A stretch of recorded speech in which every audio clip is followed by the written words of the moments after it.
When I was first diagnosed, I actually had elevated liver enzymes for about 4 years that they just ignored and didn't really do anything about.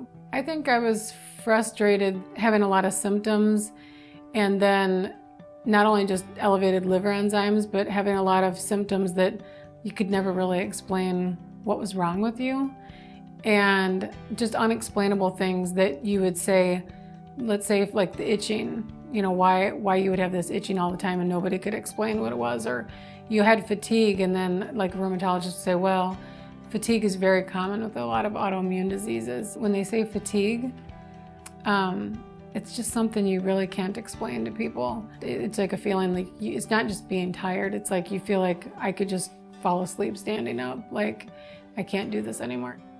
Then they eventually sent me to a GI doctor who said, we need to do some liver tests on you. She's the one that actually diagnosed me. I think at that point I was relieved that I finally knew what was going on, or geez, somebody actually listened to me for once, or I finally have a diagnosis, here's what you can do about it. She was great, and she would call me after hours.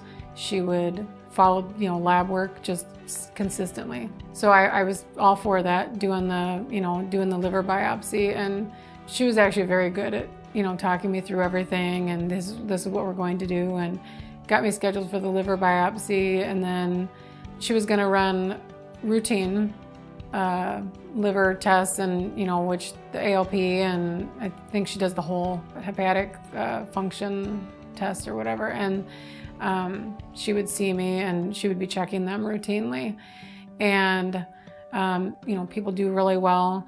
And she said, once I start on the medicine, they just keep watching the levels, and they expect those levels to come down. And as long as my enzymes have come down, then I just know that that means that things are healthier for my liver and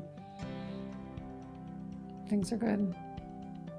My mom got diagnosed with PBC probably a year after I got diagnosed. And she started telling me about elevated liver enzymes. And I kept telling her, are you sure you shouldn't ask them about testing you for the PBC since I have it? And so then they ran, more liver tests on her, and she was diagnosed with the same disease, with the PBC. Her background's not the same as mine.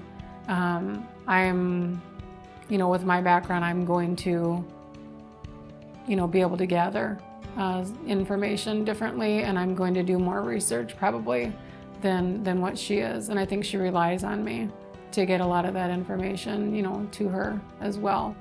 I know this sounds kind of cliche, but you have to be your own patient advocate. When there is something wrong, you know if there's something wrong, or if, you can't just take their word for it and not push the issue.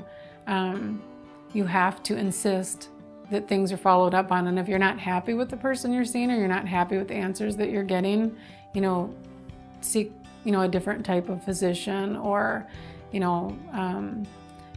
have to be your own advocate.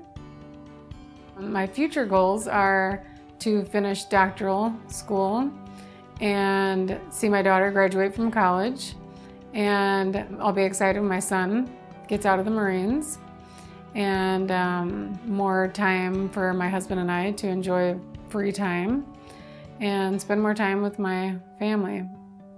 I'd say the future is healthy.